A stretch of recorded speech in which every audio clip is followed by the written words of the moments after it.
আজকের গল্প নিশি রাতের টাঙ্গাওয়ালা। 2002 সালের তখন ঠিক ডিসেম্বর মাস, কনকনে ঠান্ডা। অফিসে কাজের তেমন প্রেশারও নেই, তাই ভাবলাম কদিন বর্ধমানে মামার বাড়িতে ঘুরে আসি। বাড়িতে মাকে বলায় মা মামাকে ফোন করে দিল। আমি রীতিমতো অফিস থেকে 5 দিনের ছুটি নিয়ে পরের দিন বেরিয়ে পড়লাম। সন্ধ্যে 7:30। ট্রেন থাকার কারণে ও ট্রেন 2 ঘন্টা লেট থাকার কারণে বর্ধমান পৌঁছতে রাত হয়ে গেল। কিন্তু সেদিন ভারী অদ্ভুত লাগলো, পুরো স্টেশনে কোথাও কেউ নেই। তার উপর হাতের ঘড়িটাও বন্ধ হয়ে গেছে। একটু এগিয়েই স্টেশনের ঘড়ির দিকে তাকিয়ে দেখলাম তখন রাত 1:30। শীতের এই কনকনে ঠান্ডার কুয়াশায় চারপাশ ঢেকে গেছে। উফ, কি ঠান্ডা! স্টেশন থেকে নেমে রাস্তায় কোনো গাড়ি তো দূরের কথা, একটা লোককেও দেখতে পেলাম না। এর আগে অনেকবার এসেছি, শীতকালেও এসেছি, কিন্তু জনমানবহীন এরকম আগে কখনো দেখিনি। স্টেশন থেকে মামার বাড়ি প্রায় আরও 10 কিলোমিটার।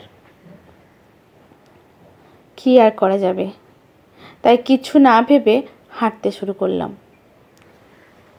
কিছু দূর যেতেই দেখলাম রাস্তার ধারে একটা টাঙা গাড়ি। এখানে টাঙা গাড়ি, যাকে কিছু না পাওয়ার যে এটাই যথেষ্ট। গিয়ে দেখলাম কেউ নেই। একটু এদিক ওদিক দেখলাম, কোনো সাড়া পেলাম না। তাই আর অপেক্ষা না করে যেই চলতে শুরু করলাম, অমনি কুয়াশার মধ্যে দিয়ে ব্যক্তি। रोकें रोकें साहब, रोकें, कहाँ जाना है आपको? খুব ভারী গলায় জিজ্ঞেস করলো। আমি বললাম, वो जो कब्रिस्तान के पीछे एक स्कूल है ना, उधर ही जाना है, जाओगे? ওখান থেকে মামার বাড়ি হেঁটে 2 মিনিট। আমার কথা শুনে লোকটা বলল, ব্যক্তি जाएगा साहब, हमको सब उसकी मंजिल तक पहुंचा देना है, आपको भी देंगे, हा हा हा। ভারী অদ্ভুত এই লোকটা হাসছে কেন? যাই হোক, আমি উঠে পড়লাম। টাঙা চলতে শুরু করলো। আমি লোকটাকে জিজ্ঞেস করলাম, अरे भाई, आप इतनी रात को ठंड में क्या कर रहे थे? কোনো সাড়া নেই। আবার আমি, আরে ও ভাই, आपका नाम क्या है? লোকটা আপন মনে টাঙ্গা চালাতে থাকলো। কিছু দূর গিয়ে ঘোড়াটা রাস্তার মাঝে হঠাৎ দাঁড়িয়ে পড়ল। ঘোড়াটা কোনো মতেই আর যাচ্ছে না। দেখে টাঙ্গাওয়ালা আমাকে বলল, साहब, आप थोड़ा रुकिए, मैं देख के अभी आया। আমি, আরে ভাই, कहाँ जा रहे हो? अरे ও টাঙ্গাওয়ালা। কথা শেষ না হতেই দেখি লোকটা অন্ধকারে মিলিয়ে গেল। আমি একা অপেক্ষা করতে লাগলাম। দূরে কোথাও শেয়াল ডাকছে।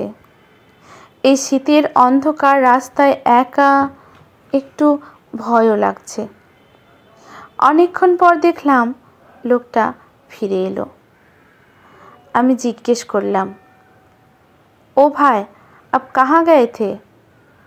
अरे बहुत ही अजीब इंसान हो आप, तमीज़ नहीं है क्या? पूछा आपसे मैं, ना কোনো লাভ নেই। লোকটা কোনো উত্তর না দিয়ে আবার টাঙা চালাতে লাগলো। কেমন যেন কোনো কথা বলে না, চুপচাপ। মুখের চাদর চাপা থাকার কারণে মুখটাও দেখতে পাচ্ছি না। রাত তখন কটা জানি না।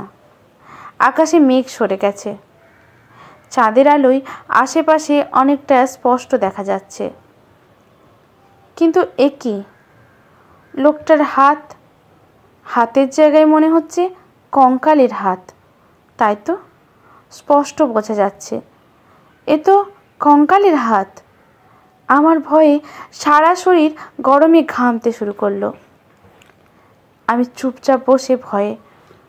হঠাৎ লোকটা জিজ্ঞেস করলো, ক্যা সাহাব, ডর কিউ রহে হো? হা হা হা।